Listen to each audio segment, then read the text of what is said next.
감사드립니다. 은혜와 평화가 한 분 한 분 삶에 넘쳐나기를 주님의 이름으로 축원합니다.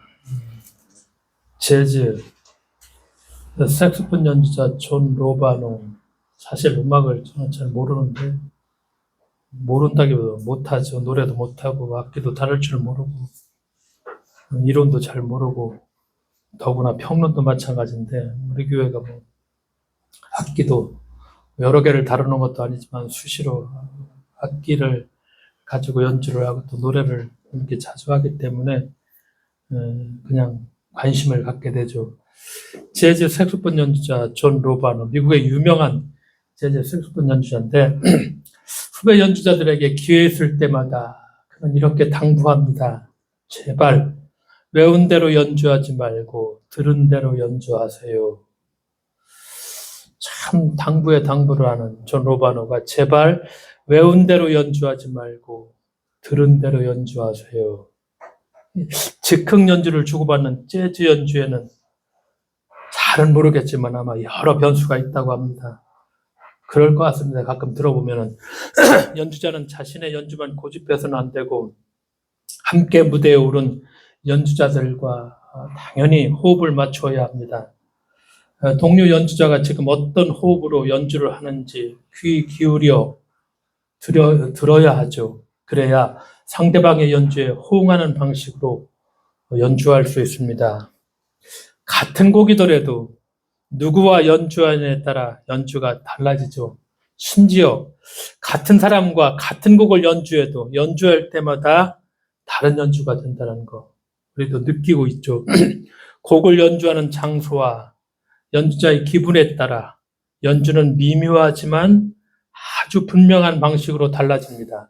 그러니까 훌륭한 연주자는 그 작은 차이를 놓치지 않죠. 상대방이 치고 나올 때 뒤로 조용히 물러날 줄 알고 상대방이 뒤로 물러날 때 공백이 생기지 않게 음의 빈 공간을 채울 줄 아는 연주자, 참 훌륭한 연주자죠. 나설 때 나설 줄 알고 멈출 때 멈출 줄 알아야 된다는 것이죠. 결국 좋은 연주자는 남의 연주를 잘 듣는 연주자라는 생각이 들었습니다. 그 트럼펫 연주자인 윈턴 마셜리스라는 사람, 트럼펫 연주자 생각나서 우리도 색스폰이죠. 김봉원 선생님은. 그러니까 이 재즈 선언이라는 책을 썼는데 우리말로도 번역이 되었습니다. 윈턴 마셜리스가 재즈 선언에서 이렇게 얘기합니다. 재즈 음악인은 듣고 소통해야 한다. 당신은 다른 연주자가 즉흥 연주할 내용에 대해 전혀 아는 바가 없다. 따라서 들어야 한다. 반주 역시 즉흥적으로 연주되는 것이기 때문에 독주자는 반주자가 연주하는 논리와 즉각적으로 소통해야 한다. 가능한 한 재빨리, 완전하게. 그래서 모든 연주자는 재즈를 지금 막 만들어진 모든 사람이 같은 집중력으로 듣고 말해야 하는 음악으로 이해한다. 이렇게 얘기를 하죠. 사람을 대할 때도 마찬가지라는 생각이 들었습니다. 어떤 말을 할지 무엇이 정답인지 정해놓고 사람을 대하는 사람은 남이야 어떤 연주를 하든 나는 내가 외운 대로 연주하겠다는 고집스러운 연주자와 같은 사람입니다. 동료 연주자는 이 고집스러운 연주자에게 억지로 맞춰야 하거나 혹은 동료 연주자가 맞춰줄 마음이 없다면은 연주는 온통 엉망이 되고 말 것이고, 그래서 좋은 연주는 서로 잘 주고받는 그런 연주일 거라는 생각이 들었습니다. 윈턴 마셜리스의 재즈 선에서 그는 계속 이렇게 얘기를 합니다. 그 어떤 위대한 재즈, 그룹의 음악을 듣더라도 당신은 한 연주자의 즉흥적인 부름에 대해 신중함과 우아함과 품위를 가지고 응답하는 또 다른 연주자의 연주를 들을 수 있다. 이는 우리에게 부르고 듣고 응답하는 의사소통의 기초 과정을 가르쳐준다.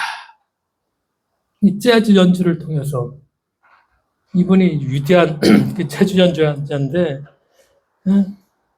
이 연주를 통해서 부르고 듣고 응답하는 의사소통의 기초 과정을 가르쳐 준다는 것.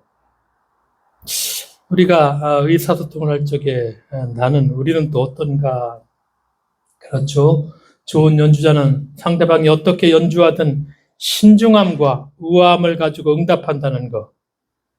우리가 과연 악기를 다루고 있고 또 찬양을 하면서 이런 기본적인 자세가 서로에게 되어 있는가 하는 생각을 한번 좀 해볼 수 있었습니다.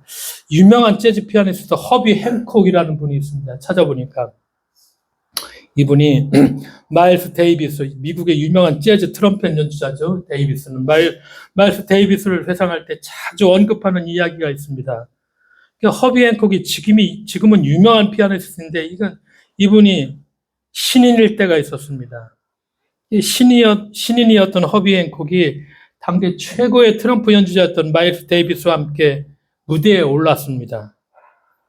허비 행콕은 신인이었죠. 너무 긴장한 나머지 위대한 트럼펫 연주자 마일스 데이비스인데 같이 연주를 하다니, 그러니까 긴장을 너무 해서 마일스 데이비스가 트럼펫 솔로를 연주할 때 피아노로 잘못된 코드를 치고 맙니다. 누가 들어도 마일스의 솔로 연주와의 충동을 일으키는 저건 틀린 그런 코드였습니다.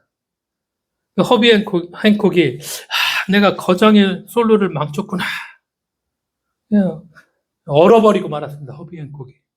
바로 그 순간 마일스 데이비스는 자신이 연주하던 멜로디를 허비 행콕의 잘못된 코드에 맞춰 바꿔 버립니다.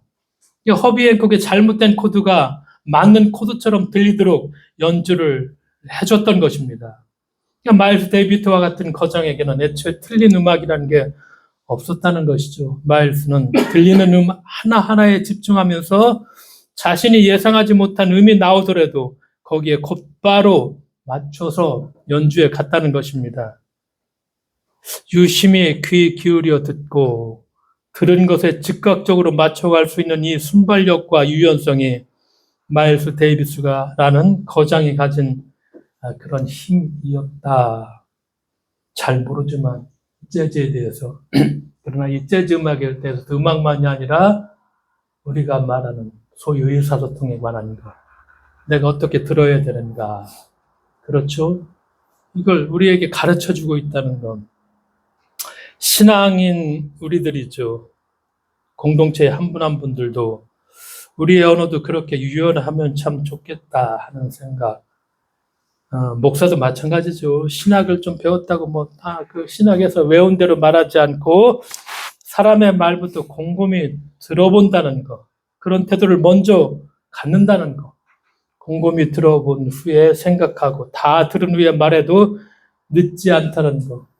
우리가 옳고 그름을 빨리 판단하고 선과악을 선명히 가르는 것이 신앙 언어의 본령은 아니라는 것입니다. 남의 말을 천천히 듣고 말할 때는 충분히 고민한 후에 겸손하게 말길을 찾아서 가는 것, 그것이 우리의 신앙을 말하는 방식이 되어야 되겠다는 생각. 그래서 외운 대로가 아니라 들은 대로 연주하는 재즈 연주자들처럼 우리의 신앙을 우리가 말할 적에도 우선 듣는 것부터 시작한다는 것, 이것을 기억해야 된다는 것. 우리가 이렇게 작지만 아름다운 악기를 통해서 낼 적에도 우리가 이 의사소통이라는 것을 우리가 몸소 같이 배워나간다는 것, 그것이 우리의 몸에서 좀 흘러나와야 돼야 되겠다는 것. 동료 연주자의 틀린 음을 맞는 음으로 만들어내는 마일스 데이비스의 유연함이, 그 유연성이 신앙의 언어에도 우리에게도 좀 있어야 되겠다 그런 생각을 해보았습니다. 오늘의 본문은 조금은 이와는 결을 좀 다른 이야기지만 중국의 소수민족 중에 오늘의 본문과 관련해서 묘족이 있습니다. 묘족은 공동체 의식이 강하고 특히 예를 중시합니다. 사람을 존중하고 어른을 공경합니다. 무엇보다 연세 지긋한 어른들을 지극정성으로 이렇게 받들죠. 영하길 권사님이 참 좋아하는 이런 민족일 것 같은데, 그런데 이 묘족 사람들이 300세 어른으로 간주하고 최고의 예로서 영접하는 사람이 있습니다. 누구일까? 예를 중시하는 묘족 사람들이 300세 어르신으로 존경받고 존중해주고 받드는 사람이 있다면 이 얼마나 귀하고 또 귀한 분이겠는가? 왕쯤 되는 사람일까? 정말 돈이 많은 사람일까?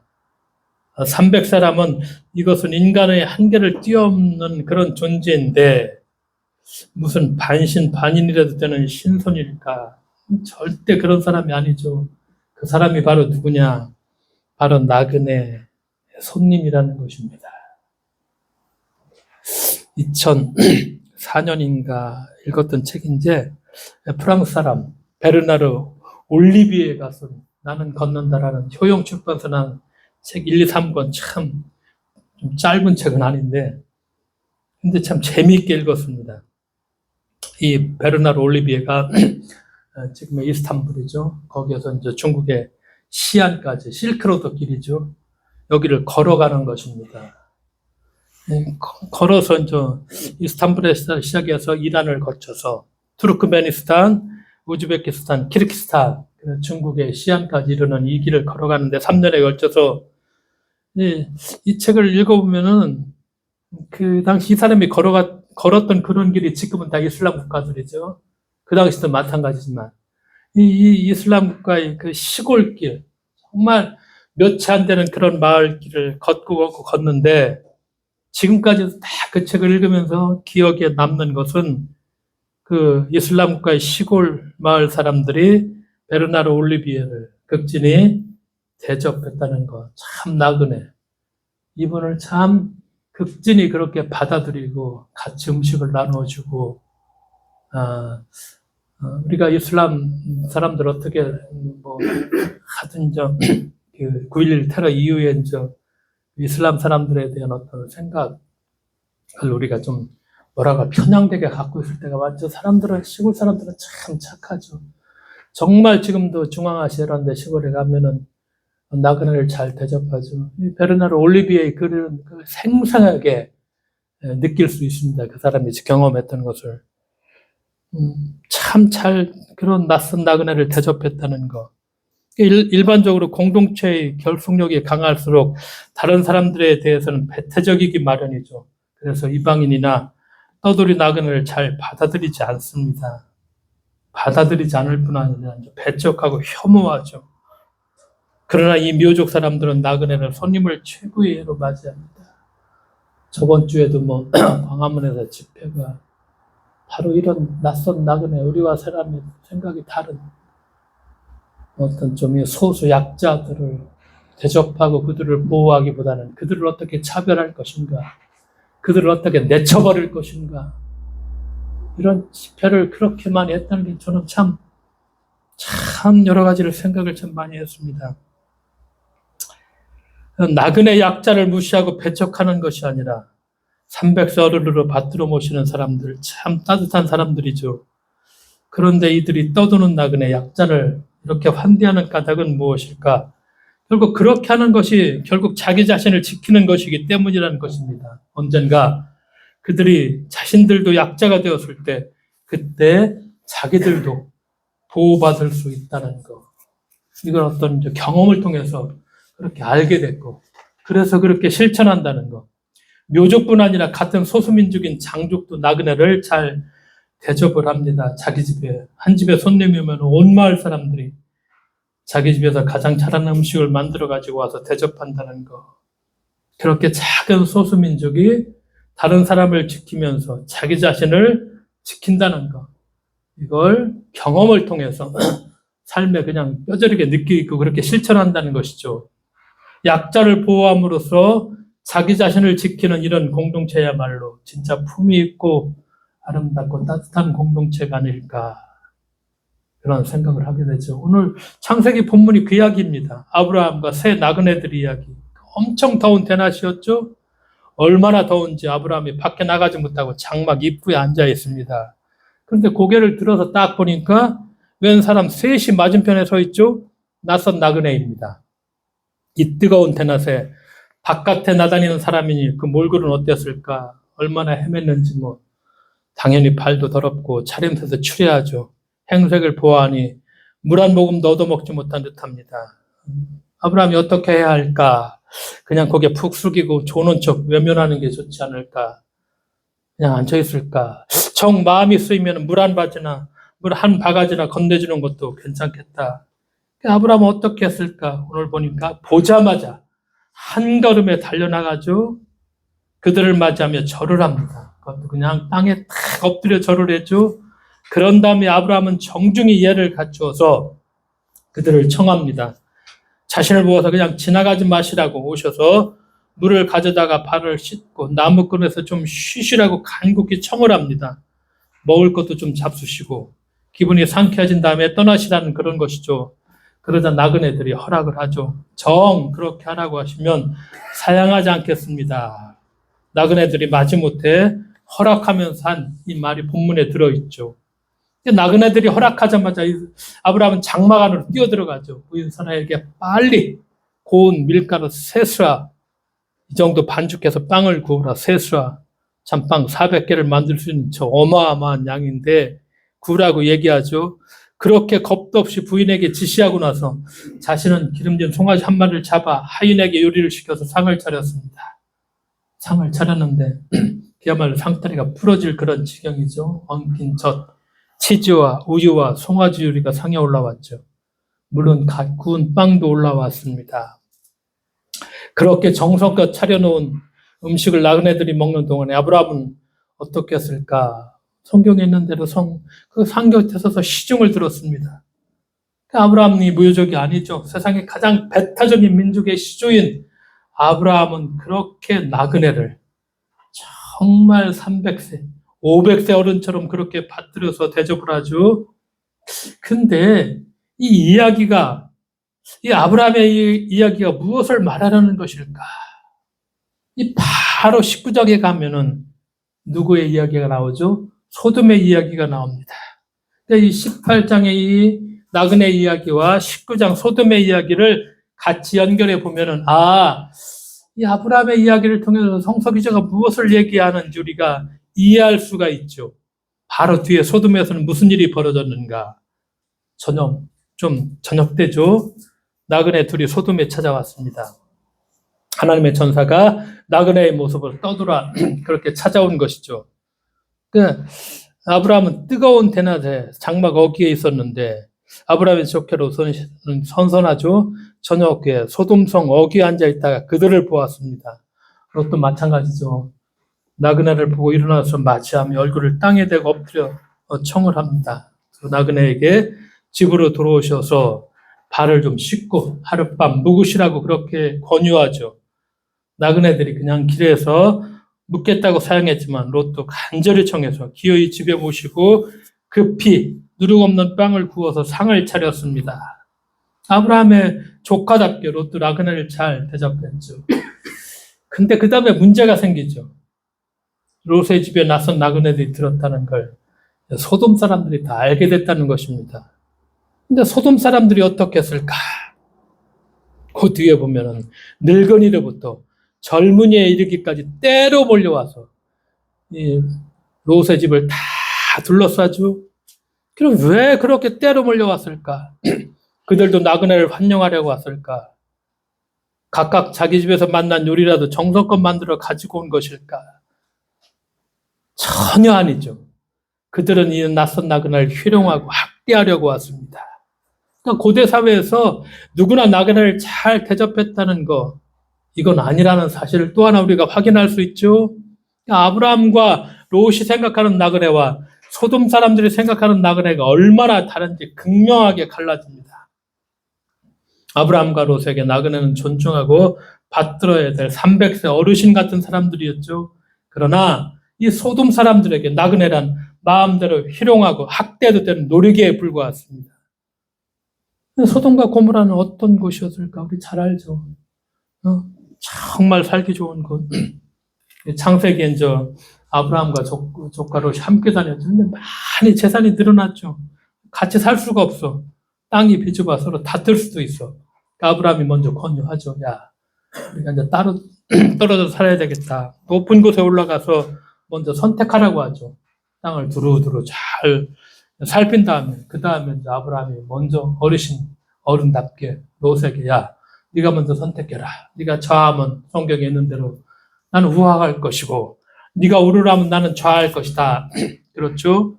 롯이 참 땅을 잘 살펴보니까 동쪽으로 너른들이 펼쳐져 있고 물도 넉넉했죠. 참 보기에 풍요롭고 좋았죠. 하나님의 물된 동산 같았죠. 그래서 롯은 동쪽을 택했고 아브라함은 서쪽으로 갔죠. 롯이 택한 그 풍요롭고 물된 동산 같은 그 동쪽이 바로 소돔과 고모라입니다. 우리가 이 성경을 조금만 잘 이해를 할 수 있으면 참 많은 걸 깨닫게 되죠. 소돔과 고모라 참 익히 들어 알고 있죠. 아름답고 풍요로운 땅. 그런데 이렇게 아름답고 풍요로운 땅에 그토록 혹독한 심판을 받아 폐허가 된 그 까닭은 무엇일까? 소돔과 고모라가 하나님의 심판을 받아 죄악이 만연했다. 근데 죄악이 만연했는데 그 죄가 구체적으로 무엇일까? 뭐 소돔 남색이라고 해서 뭐 동성애 이런 얘기를 하지만 그 죄란 오늘 보는 것처럼 정말로 구체적으로 바로 나그네를 멸시하고 학대하는 그런 죄였습니다. 나그네 학대 이게 소돔의 죄악이었죠. 나그네를 막 죽여버리죠. 낯선 사람들을 그 약자들을 보호하고 이렇게 아브라함처럼 대접하고 묘족처럼 이렇게 정성스럽게 그 손님을 이렇게 대접하는 것이 아니라 그 사람 그 약자들이 들어오니까 죽여버립니다. 희롱합니다. 그러니까 결국 그래서 소돔은 멸망하죠. 한순간에 멸망하죠. 그렇게 아름다운 땅이었지만 그러나 그곳에 사는 사람들이 어떻다는 것이죠. 이렇게 약하고 낯선 사람들을 잔인하게 죽여버린다는 것이죠. 오늘날 자본주의 사회에서 우리는 어떤가? 우리가 원하는 정말 부자들이 사는 그런 땅들이 뭐 전부나 다는 그렇지 않겠지만은 어떻다는 거, 소돔과 고모라가 무엇을 우리들에게 전해주고 있는가 하는 것을 우리가 조금 더 깊이 우리가 볼 수가 있죠.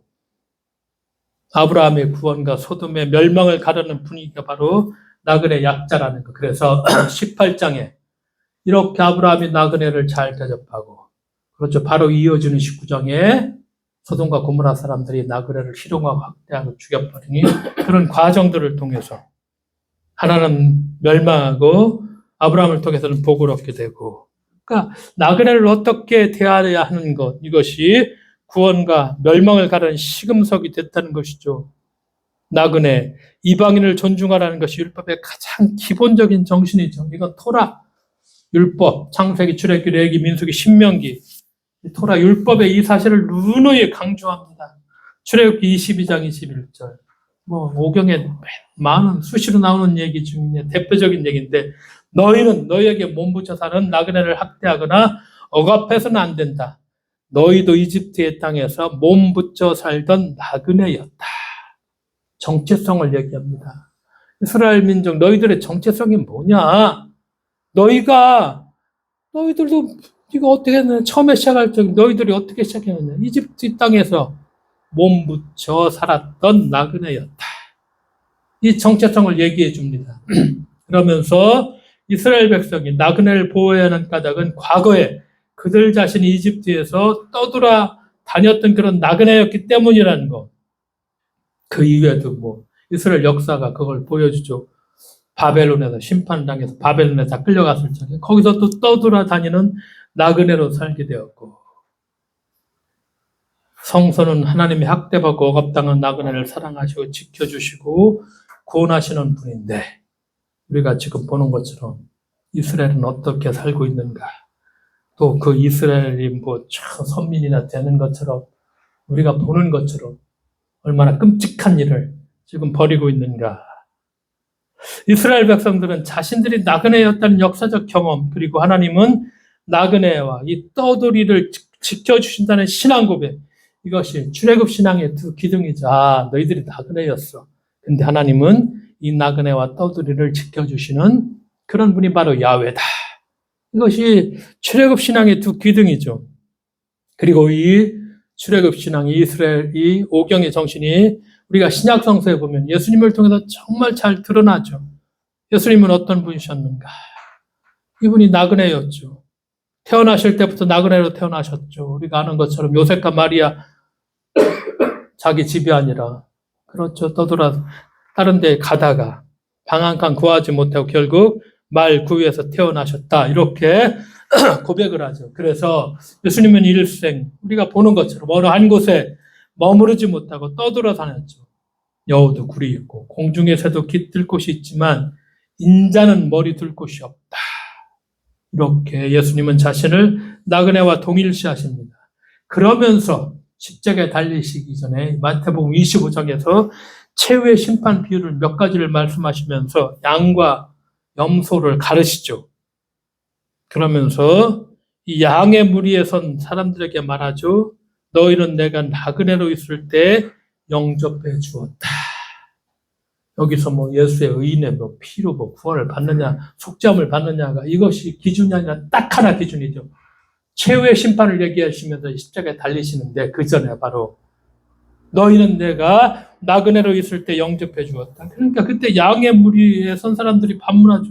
무슨 얘기입니까? 우리가 언제 주님께서 나그네 되신 것을 보고 영접해 드렸느냐? 우리 그런 일 없습니다 하니까 예수님이 뭐라고 말씀하시느냐? 너희가 여기 내 형제 자매 가운데 지극히 보잘것없는 사람 하나에게 한 것이 곧 내게 한 것이다. 추레이, 떠돌이 한 사람에게 추레한 떠돌이 한 사람에게 한 것이 자신에게 한 것이라고 예수님이 말씀하시죠. 그러니까 주님을 대접한다는 의식조차 하지 못하고 행한 그 작은 일이 바로 주님께 한 일이라는 그런 말씀이죠. 그래서 예수님은 작은 자의 모습으로 나그네의 모습으로 그들과 함께 계셨다. 이 신약 성서가 우리에게 말씀해 주고 있죠. 이 나그네는 무엇일까? 누구일까? 뭐 간단합니다. 지극히 보잘것없는 자, 힘없는 사람, 작은 사람, 가난한 사람들이죠. 성서는 이렇게 아무런 힘도 없고 보호받지 못하는 나그네를, 그런 약자를 하나님께서 지켜주시는 자, 이렇게 고백하죠. 하나님께서 그들을 사랑하시는 자. 시편의 여러 편을 읽어보면 하나님께서 그렇게 가난한 자들의 슬픔을 아시고 이들의 부르짖음을 외면하지 않으신다. 이렇게 시편의 기자가 고백하죠. 그러니까 우리는 현실의 삶에서 우리가 이 가운데 지극히 보잘것없는 자 하나를 지켜주고 사랑해야 한다는 것을 우리들에게 깨우쳐주고 있고, 그래서 우리가 이 지극히 작은 자 하나를 학대하는 것이 하나님께서 사랑하시는 자를 학대하는 죄를 범하는 것이다. 어떤 것도 사랑이 먼저죠. 교리가 먼저일 수가 없죠. 사람들이 만들어놓은 자기네들의 어떤 기득권을 지키는 교리가 사람을 올가매는 것들이 얼마나 많이 있는데 그것이 마치 신앙의 삶 전부인 것처럼 그렇게 올가매놓고 있지만 예수님은 전혀 그런 얘기 안 하십니다. 우리가 복음서를 수십 번 읽어보면 이분의 메시지가 무엇인가를 분명히 말씀하고 있죠. 최후의 심판에서도 가장 간단하게 여기 지극히 작은 자 하나에게 한 것이 나한테 한 것이다. 이들이 바로 나와 함께 영원한 곳에 있을 사람들이다. 약자를 보호하지 않고서 정의로운 사회는 만들 수 없죠. 정의로운 사회는 약자와 힘없는 자가 보호받는 사회가 바로 정의로운 사회라고 우리가 그렇게 고백할 수 있죠. 우리 가운데 있는 지극히 작은 자 사람, 그 사람 하나하나를 우리가 참 어렵지만 하나님의 얼굴 뵙는 듯 그렇게 바라보아야 된다는 신앙적인 성찰이 있다면은 우리의 신앙이 좀 더 깊은 데로 이렇게 갈 수 있다. 나는 우리가 그런 신앙의 고백을, 신앙의 결단을 같이 해야만 하겠습니다. 기도하겠습니다. 하나님 아버지 감사드립니다. 오늘도 참 몇천 년 전의 이야기지만, 그 고대 사회의 이야기지만 그것이 오늘날에도 다양한 모습으로 세련되게 그렇게 나타나 있지만, 그러나 그 본질을 꿰뚫어 볼 수 있는 그런 깨어있는 저희들, 그래서 하나님이 말씀하시는 그 말씀을 우리 삶에서 실천해 나갈 수 있도록 우리를 일으켜 세워주실 것을 믿으며 예수님의 이름으로 기도드리옵나이다. 아멘.